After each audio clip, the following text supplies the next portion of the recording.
So once again, good morning all. In this lecture, we are going to talk about more complexes or more conceptual things in stress at a point. Okay. So in the class, the stress at a point, we have already discussed what do we mean by stress at a point, and we found that there are 9 components in a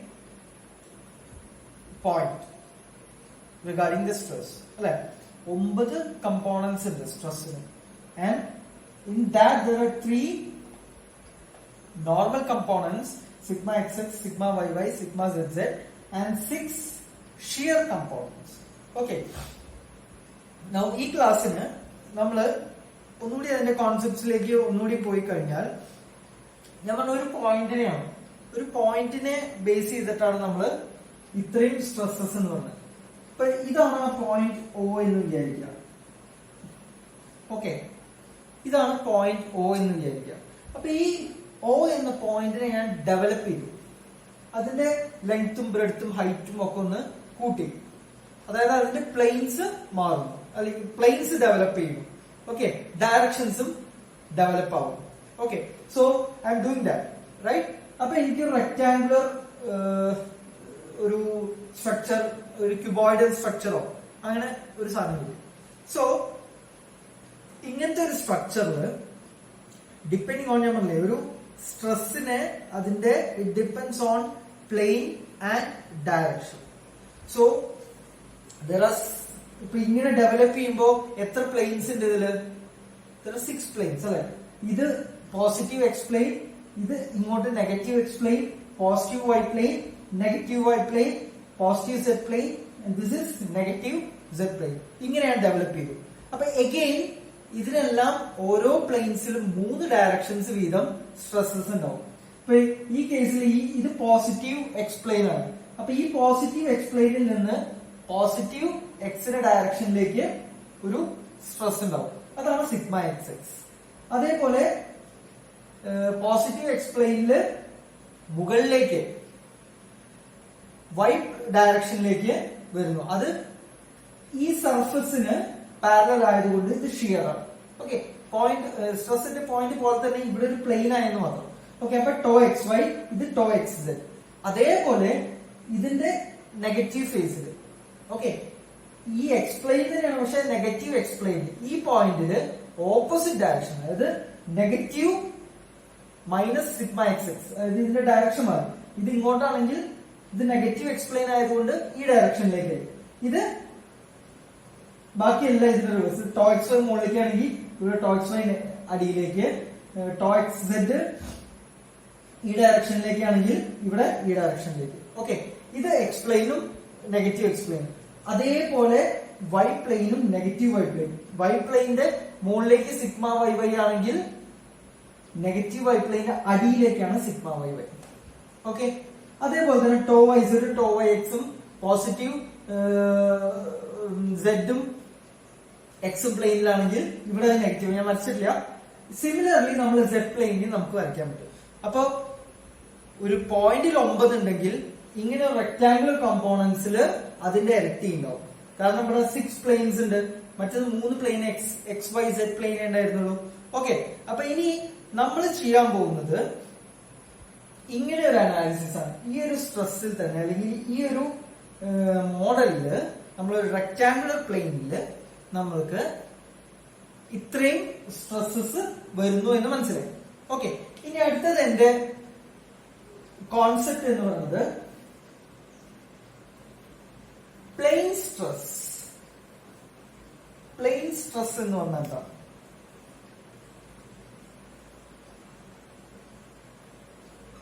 plain stress. Plain stress എന്ന് പറഞ്ഞാൽ most of you will answer or most of you will think that the stress acting in a plane. No, it's not like that. The stress acting in a plane is considered to be 0 എന്ന് വേണമെങ്കിൽ പറയാം. അതായത് ഒരു പ്ലെയിനിലുള്ള stress മറ്റ് 2 പ്ലെയിനിനെക്കാട്ടിലും വളരെ കുറവാണെങ്കിൽ ആ ഒരു പ്ലെയിനിന്റെ സ്ട്രെസ്സസിനെ നമ്മൾ അവോയ്ഡ് ചെയ്താൽ, കാരണം അത് ചെറിയ സ്ട്രെസ് ആയിരിക്കും, ബാക്കി രണ്ട് പ്ലെയിനിൽ മാത്രമേ സ്ട്രെസ്സിനെ നമ്മൾ കൺസിഡർ ചെയ്യുന്നുള്ളൂ. ഓക്കെ, അങ്ങനെയുള്ള സ്ട്രെസ്സിനെയാണ് നമ്മൾ പ്ലെയിൻ സ്ട്രെസ് എന്ന് പറയുന്നത്. ഓക്കെ, ഇപ്പൊ വലിയൊരു സ്ട്രക്ചറിൽ അതിന്റെ ലെങ്ത്തും ബ്രെഡ്ത്തും വളരെ കൂടുതലാണ്, പക്ഷെ തിക്നെസ് ഇത്രയേ ഉള്ളൂ എങ്കിൽ, തിക്നെസ് ഇത്രയേ ഉള്ളൂ എന്ന് വിചാരിക്കാം. ഓക്കെ, അപ്പൊ ജനറലി നമ്മൾ ഈ ഒരു പ്ലെയിനിൽ ആക്ട് ചെയ്യുന്ന കാര്യങ്ങൾ മാത്രമേ നമ്മൾ കൺസിഡർ ചെയ്യുന്നുള്ളൂ. ഇവിടെ ഇങ്ങനെ ഒരു പ്ലെയിനെ നമ്മൾ അവോയ്ഡ് ചെയ്യുകയാണ്. ഓക്കെ, അപ്പൊ സിമ്പിൾ ആയിട്ട് പറഞ്ഞാൽ പ്ലെയിൻ സ്ട്രെസ്, പ്ലെയിൻ സ്ട്രെയിൻ എന്നൊക്കെ പറയുന്നതിന്റെ കോൺസെപ്റ്റ് ഇതാണ്. അതിന്റെ എക്സാക്ട് കോൺസെപ്റ്റിലേക്ക് ഞാൻ പിന്നീട് വരാം. ബട്ട് സംഭവം ഇത്രയേ ഉള്ളൂ. ഇപ്പൊ എക്സിലും വൈയിലും എക്സ് വൈ സെഡ് എന്ന് പറഞ്ഞിട്ടുള്ള മൂന്ന് പ്ലെയിനിൽ ഒരു പ്ലെയിനിൽ നമ്മൾ ജനറലി സെഡ് പ്ലെയിനിനെ നമ്മൾ we consider no stresses. Okay, അതായത് ഇങ്ങനെ ഉണ്ടായിരുന്ന ഒരു സ്ട്രക്ചർ, ഇത് എക്സ്, ഇത് വൈ, ഇത് സെഡ് ആണെങ്കിൽ, ഓക്കെ, ഇതില് സെഡ് കമ്പോണന്റിനെ ഞാൻ മാറ്റി. അപ്പൊ എന്താവും? വെറുതെ ഒരു റെക്ടാംഗിൾ മാത്രം, this is x and this is y. Okay, അപ്പൊ ഇങ്ങനെ ഒരു കമ്പോണന്റ് മാത്രമായിട്ട് ഇത് മാറും. അപ്പൊ എന്ത് സംഭവിക്കും? ഇവിടെയുള്ള സ്ട്രെസ്സസ് എന്തൊക്കെയായിരിക്കും? there is no z component. അപ്പൊ ഇവിടെ sigma x x, sigma y y, sorry sigma x x തന്നെ ഇവിടെ നെഗറ്റീവ്. ഓക്കെ, മുകളിൽ sigma y y, sigma y y. Okay, അതായത് ഇത് എക്സ്പ്ലെയിൻ ആണെങ്കിൽ ഈ എക്സ്പ്ലെയിനിൽ നോർമൽ ആയിട്ട് ആക്ട് ചെയ്യുന്ന സ്ട്രെസ്സിനെ സിഗ്മ എക്സ് എക്സ് എന്ന് ഞാൻ കൊടുക്കുന്നു. ഇത് നെഗറ്റീവ് ഡയറക്ഷൻ ആയതുകൊണ്ട് ഇതിനെ നെഗറ്റീവ് ഡയറക്ഷൻ. മുകളിലുള്ളതോ സിഗ്മ വൈ വൈ, കാരണം എന്താ? ഈ വൈ പ്ലെയിനിലാണ് ഇത് കിടക്കുന്നത്, അത് നോർമൽ ആയിട്ട്, അപ്പൊ അത് നോർമൽ സ്ട്രെസ്. ഇനി ഷിയർ സ്ട്രെസ് എങ്ങനെയായിരിക്കും? ഷിയർ സ്ട്രെസ്സിനെ ഞാൻ ഷിയർ അല്ലേ, അപ്പോ ഒന്ന് ഈ ഡയറക്ഷനിലാണെങ്കിൽ മറ്റേത് അതിന്റെ ഓപ്പോസിറ്റ് ഡയറക്ഷനിലായിരിക്കും. ഓക്കെ, അപ്പൊ ഇത് ടോ എക്സ് വൈ, ഇതും ടോ എക്സ് വൈ ആണ്, പക്ഷെ അതിന്റെ ഡയറക്ഷൻ മാറി. ക്ലിയർ ആണല്ലോ? ഇനി അടുത്തത് ഇതിന്റെ ഓപ്പോസിറ്റ് ഡയറക്ഷനിൽ, ഇത് tau y x and this is also tau yx, but ഇത് രണ്ടും ഷിയർ ആയത്. ഷിയർ എന്ന് പറഞ്ഞു കഴിഞ്ഞാൽ പരസ്പരം ഓപ്പോസിറ്റ് ഡയറക്ഷൻ, ഷിയറിംഗ് എന്ന് പറഞ്ഞാൽ. സോ ഇതിന്റെ ഓപ്പോസിറ്റ് ഡയറക്ഷനിലായി. ക്ലിയർ ആണല്ലോ? സോ ബേസിക്കലി നോർമൽ ആയിട്ട് ആക്ട് ചെയ്യുന്ന സിഗ്മ എക്സും സിഗ്മ വൈയും അതേപോലെ. അപ്പൊ ബേസിക്കലി നമ്മുടെ സ്ട്രെസ് അറ്റ് പോയിന്റിൽ എത്ര കമ്പോണൻസ് ഉണ്ടായിരുന്നു? Sigma x x, sigma y y, sigma z z എന്ന് പറഞ്ഞ് ഞാൻ ഡയഗണൽ കമ്പോണൻസ് എഴുതി. ബാക്കിയെല്ലാം ടോ എന്ന് പറഞ്ഞ് എഴുതി, ടോ ടോ എന്ന് പറഞ്ഞ് എഴുതി അല്ലെ? ഇത് എക്സ്പ്ലെയിൻ ആണ്. ഇത് എക്സ്, ഇത് എക്സ്, ഇത് വൈ സെഡ്, ഇത് y plane, y plane, x z, ഇത് z plane, z plane, x y. Okay, ഇതാണ് സ്ട്രെസ് അറ്റ് പോയിന്റ് എന്ന് പറയുന്നത്. സോ പക്ഷേ പ്ലെയിൻ സ്ട്രെസ്സിന്റെ കേസിൽ അവിടെ എന്തില്ല? സെഡിന്റെ യാതൊരു എലമെന്റ്സും ഇല്ല. അപ്പൊ ഇവിടെ സെഡ് ഉണ്ട്, ഇത് പോയി, ഇത് പോയി, ഇത് പോയി. ഇവിടെ സെഡ് ഉണ്ട്, ഇത് പോയി, ഇത് പോയി. സോ പ്ലെയിൻ സ്ട്രെസ് കണ്ടീഷനിൽ നമ്മുടെ സ്ട്രെസ് എന്ന് പറയുന്നത് it is reduced to 4 members: sigma x x, sigma y y, tau x y, tau y x. Okay, അപ്പൊ പ്ലെയിൻ സ്ട്രെസ് കണ്ടീഷനിൽ we have only 4 stresses. Okay, അതാണ് ഇവിടെ ഉള്ളത്. സിഗ്മ എക്സ് എക്സ് 2 ഡയറക്ഷനിലും, സിഗ്മ വൈ വൈ 2 ഡയറക്ഷനിലും, tau x y. Okay, ഇത് stress at rectangular sheet അല്ലേ എന്ന് എനിക്ക് ചോദിക്കാം. ഈ ഷീറ്റിനെ നമ്മൾ ഈ പോയിന്റിലേക്ക് റെഡ്യൂസ് ചെയ്ത് കൊണ്ടുവന്നു കഴിഞ്ഞാൽ ഒരു ഡയറക്ഷനിൽ മാത്രമേ ഉണ്ടാവുള്ളൂ. അപ്പൊ കിട്ടുന്ന മെട്രിക്സ് ആണ് ഇത്. Sigma x x, tau x y, tau y x, sigma y y. Okay, just concept മാത്രം മനസ്സിലാക്കുക. പ്ലെയിൻ സ്ട്രെസ് എന്ന് പറഞ്ഞാൽ Z ഡയറക്ഷനിലുള്ള ഏതെങ്കിലും ഒരു ഡയറക്ഷൻ എന്നാണ്. എന്നാലും നമ്മൾ ഇവിടെ എടുക്കുന്ന Z ഡയറക്ഷനിലുള്ള സ്ട്രെസ്സസിനെ നമ്മൾ കൺസിഡർ ചെയ്യുന്നില്ല. ഓക്കെ, അപ്പൊ അങ്ങനത്തെ സ്ട്രെസ്സിനെയാണ് നമ്മൾ പ്ലെയിൻ സ്ട്രെസ് കണ്ടീഷൻ എന്ന് പറയുന്നത്. ഇത് ആക്ച്വലി ഇതിന്റെ ഫിസിക്കൽ ഇമ്പോർട്ടൻസ് എന്ന് പറഞ്ഞു കഴിഞ്ഞാൽ നമുക്ക് ഈസി നമ്മുടെ കാൽക്കുലേഷൻസ് എളുപ്പത്തിലാവാൻ വേണ്ടി. ഇപ്പൊ തന്നെ 9 കമ്പോണൻസ് ഉള്ളത് it has reduced to just 4 components, right? So our calculations becomes more simple, right? So അതിനു വേണ്ടിയാണ് നമ്മൾ, കാരണം വലിയൊരു പാർട്ടിക്കിളിന്റെ ഏതെങ്കിലും ഒരു മെറ്റീരിയലിൽ ഏതെങ്കിലും ഒരു പാർട്ടിക്കിൾ ലെങ്തോ ബ്രെഡ്ത്തോ ഹൈറ്റ് തിക്നെസ്സോ ഇതിൽ ഏതെങ്കിലും ഒന്ന് നമുക്ക് അവോയ്ഡ് ചെയ്യാൻ പറ്റുമെങ്കിൽ നമ്മുടെ കാൽക്കുലേഷൻ വളരെയധികം കുറയ്ക്കാൻ പറ്റും. സോ അതിനാണ് നമ്മൾ പ്ലെയിൻ സ്ട്രെസ് കണ്ടീഷൻ എന്ന് പറഞ്ഞ് പറയുന്നത്. അപ്പൊ പ്ലെയിൻ സ്ട്രെസ് കണ്ടീഷനിൽ Z ഡയറക്ഷൻ, Zന്റെ എലമെന്റിനെ എല്ലാം നമ്മൾ ക്യാൻസൽ ചെയ്ത് it becomes only 4 components. Okay, now next concept is equality of cross shear.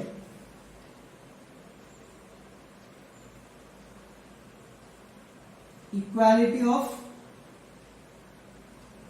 cross shears. Okay, so ഈ ഒരു കോൺസെപ്റ്റ് പറയാൻ വേണ്ടിയിട്ടാണ് ഞാൻ ആദ്യം തന്നെ പ്ലെയിൻ സ്ട്രെസ് പറഞ്ഞത്. അതിന് കാരണം എന്താണെന്ന് വെച്ചാൽ പ്ലെയിൻ സ്ട്രെസ് പറഞ്ഞിട്ട് അതിന്റെ ബേസിൽ നമുക്ക് ഈ ഇക്വാലിറ്റി ഓഫ് ക്രോസ് ഷിയർ കണ്ടുപിടിക്കാൻ എളുപ്പമാണ്. ഓക്കെ, മറ്റതും ചെയ്യാം നമുക്ക്, but this becomes more simple for you, right? So അങ്ങനെയാണെങ്കിൽ ഞാൻ എഗെയിൻ ഇതിനു മുമ്പ് പറഞ്ഞ റെക്ടാങ്കുലർ കമ്പോണന്റിൽ ആക്ട് ചെയ്യുന്ന ഷിയർ സ്ട്രെസ്സിനെ മാത്രം കൺസിഡർ ചെയ്യും. ഓക്കെ, അപ്പൊ ഷിയർ സ്ട്രെസ് എന്ന് പറയുന്നത് ഈ പ്ലെയിനിൽ ഞാൻ ഈ ഡയറക്ഷൻ എടുക്കുകയാണെങ്കിൽ ഇത് ടോ എക്സ് വൈ, ഇത് എക്സ് ആണ്, ഇത് വൈ ആണ്. ഓക്കെ, അപ്പൊ ഇതിന്റെ ഓപ്പോസിറ്റ് ആയിരിക്കണം same tau x y. And ഈ ഭാഗം ക്ലോക്ക് വൈസ് ആണെങ്കിൽ ഈ ഭാഗം ആന്റി ക്ലോക്ക് വൈസ് ആവണം. ഓക്കെ, ആന്റി ക്ലോക്ക് വൈസ് ആണ്. So this should be tau yx, this is tau yx. Okay, let this be the center of this rectangle O. ഇതിന്റെ മൊത്തം length എന്ന് പറയുന്നത് L ആണെന്ന് വിചാരിക്കാം. Okay, this is also L. Let it be a square. നമ്മൾ consider ചെയ്യുന്നു this is a square. ഇത് square ആയിട്ട് കൺസിഡർ ചെയ്യുക എന്ന് വിചാരിക്കാം. ഓക്കെ, അപ്പൊ എന്താണ്, ഞാൻ ഇവിടെ നോർമൽ സ്ട്രെസ്സിനെ കൺസിഡർ ചെയ്യുന്നില്ല. I'm going to found out this equality of cross shear. Cross shear എന്ന് പറഞ്ഞാൽ എന്താണ്? ടോ വൈ എക്സും ടോ എക്സ് വൈ, അതാണ് ക്രോസ് ഷിയർ എന്ന് പറയുന്നത്. ഓക്കെ, അത് തമ്മിലുള്ള ഇക്വാലിറ്റി എന്താണ്, വാട്ട് ഈസ് ദെയർ റിലേഷൻ എന്നാണ് നമ്മൾ കണ്ടുപിടിക്കാൻ പോകുന്നത്. അപ്പൊ അതിനു വേണ്ടി ഞാൻ ഇവിടെ നോർമൽ സ്ട്രെസ് ഇല്ലാത്ത ഒരു കോൺസെപ്റ്റിലാണ് ഞാൻ പറയുന്നത്. ഓക്കെ, ഇപ്പൊ നോർമൽ സ്ട്രെസ് ഉണ്ടെങ്കിലും സെയിം ആണ്, ബട്ട് നമ്മൾ അനലൈസ് ചെയ്യാൻ പോകുന്ന ഷിയറിനെ ബേസ് ചെയ്തിട്ട് മാത്രം. സോ അങ്ങനെയാണെങ്കിൽ ഞാൻ I'm going to take out the moment of this moment at point O. So ഞാൻ എന്താ ചെയ്യുന്നത്, ഈ പോയിന്റിലുള്ള മൊമെന്റ് എങ്ങനെ കണ്ടുപിടിക്കാൻ നിങ്ങൾക്ക് ഓർമ്മ ഉണ്ടാവും എന്ന് ഞാൻ വിചാരിക്കുന്നു. Force into perpendicular distance. ഇപ്പോ എത്ര ഫോഴ്സസ് ഉണ്ട് ഇതില്?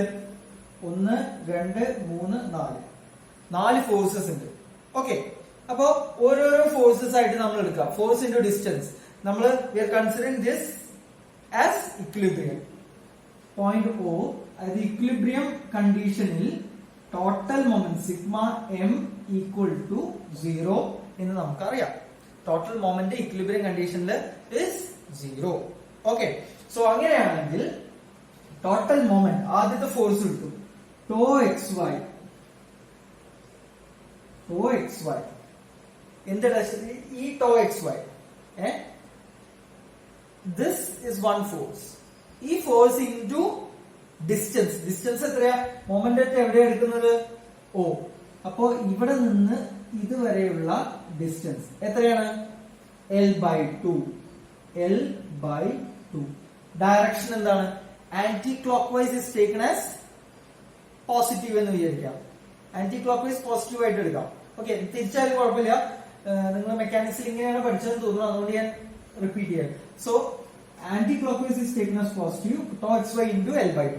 അടുത്തത് ഞാൻ ഈ tau xy എടുക്കാം. ഓക്കെ, പ്ലസ് ആണ് മൈനസ് ആണ്? ഇതും വീണ്ടും ഇത് ആന്റി ക്ലോക്ക് വൈസ് ആണ്. അപ്പൊ plus tau xy into distance എത്രയാ? അഗെയിൻ ഈ ഡിസ്റ്റൻസ് ഇതും എത്രയാണ്? L/2. L/2. ഓക്കെ അല്ലേ? ഇനി അടുത്ത ഫോഴ്സ് എടുക്കാം, മുകളിലുള്ള ഈ ഡയറക്ഷൻ tau yx. അത് എന്താണ്? ക്ലോക്ക് വൈസ് ആണ്. Clock vice is negative. അപ്പൊ minus tau yx into distance എത്രയാ? അഗെയിൻ ഇത് സ്ക്വയർ ആയിട്ടാണ് കൺസിഡർ ചെയ്യുന്നത്. This is L/2. അടുത്ത ഫോഴ്സ് എടുക്കുക, tau yx anti clock vice ആണ്.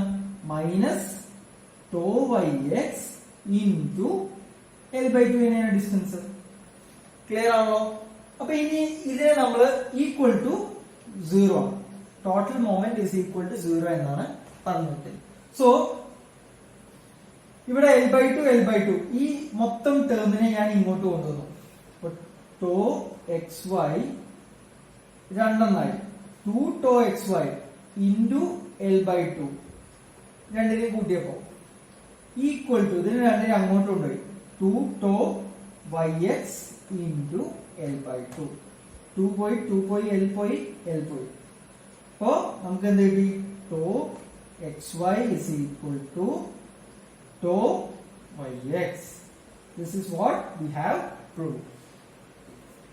tau xy എന്ന് പറഞ്ഞാലും tau yx എന്ന് പറഞ്ഞാലും ഒന്ന് തന്നെയാണ്. ഇതിനെയാണ് നമ്മൾ ഇക്വാലിറ്റി ഓഫ് ക്രോസ് ഷിയർ എന്ന് പറയുന്നത്. സോ ഇതിന്റെ ബേസിക് ആയിട്ടുള്ള അർത്ഥം എന്താ? ഒരു പ്ലെയിൻ സ്ട്രെസ് കണ്ടീഷനിൽ എനിക്ക് 4 സ്ട്രെസ്സസ് ആണുള്ളത്. അത് ഏതൊക്കെയാണ്? സിഗ്മ xx ഉണ്ട്, നോർമൽ സ്ട്രെസ് സിഗ്മ yy. ഇവിടെ tau xy, ഇവിടെ tau yx. ഈ tau yx തന്നെയാണ് എന്ത്? tau xy. ഇങ്ങനെ എഴുതിയാലും മതി. അപ്പൊ എന്തായി? നമുക്ക് 4 അൺനോൺസ് ഉള്ളത് ഇപ്പൊ 3 എണ്ണമായി. സിഗ്മ എക്സും സിഗ്മ വൈ ഉണ്ട്. അത് കൂടെ tau xy tau yx ഉണ്ടായിരുന്നു. tau xy അറിയാമെങ്കിൽ അത് തന്നെയാണ് എന്ത്? tau yx. അപ്പൊ ഇതിനെ ഇങ്ങനെ. ഇനി ഇത് തന്നെ നമ്മുടെ സ്ട്രെസ് അറ്റ് പോയിന്റിലെ 3 ഡയമെൻഷനിൽ പറയുകയാണെങ്കിലും എന്തായി? ക്രോസ് ഷിയർ എല്ലാം സെയിം ആണ്. അപ്പോ sigma xx, sigma yy, sigma zz ഇത് വന്നില്ലേ? tau xy, tau xz. ഈ tau xy തന്നെയാണ് എന്ത്? tau yx എന്ന് പറഞ്ഞു. ഇതിനെ ഞാൻ tau xy എന്ന് തന്നെ ആക്കി. ഇനിയോ ഇവിടെ tau yz. ഓക്കെ, ഈ tau xz തന്നെയാണ് ഇവിടെ tau zx. അപ്പൊ ഞാൻ ഇവിടെ tau xz എന്ന് എഴുതി. ഈ tau yz തന്നെയാണ് ഇവിടെയുള്ള tau zy. അപ്പൊ ഇവിടെ ഞാൻ tau yz എന്നാണ്. സോ ഇതിലും എത്ര അൺനോൺസ് ആയി? മുമ്പ് 9 അൺനോൺസ് ഉള്ളത് ഇപ്പൊ എത്രയായി? 1 2 3 4 5 6 അൺനോൺസ് ആയിട്ട് ചുരുങ്ങി. ഓക്കെ, സോ ഇതിനെയാണ് നമ്മൾ ഇക്വാലിറ്റി ഓഫ് ക്രോസ് ഷിയർ എന്ന് പറയുന്നത്. ഇനി നിങ്ങൾ നോട്ട്സ് കൂടി നോക്കിക്കഴിഞ്ഞാൽ നിങ്ങൾക്ക് ക്ലിയർ ആയിട്ട് മനസ്സിലാവും. ഓക്കെ, ഇത് ഈ കേസ് നന്നായിട്ട് പഠിക്കുക. വെരി ഇമ്പോർട്ടന്റ്, അതിന്റെ ബേസിക്സ് ആണ്. So thank you.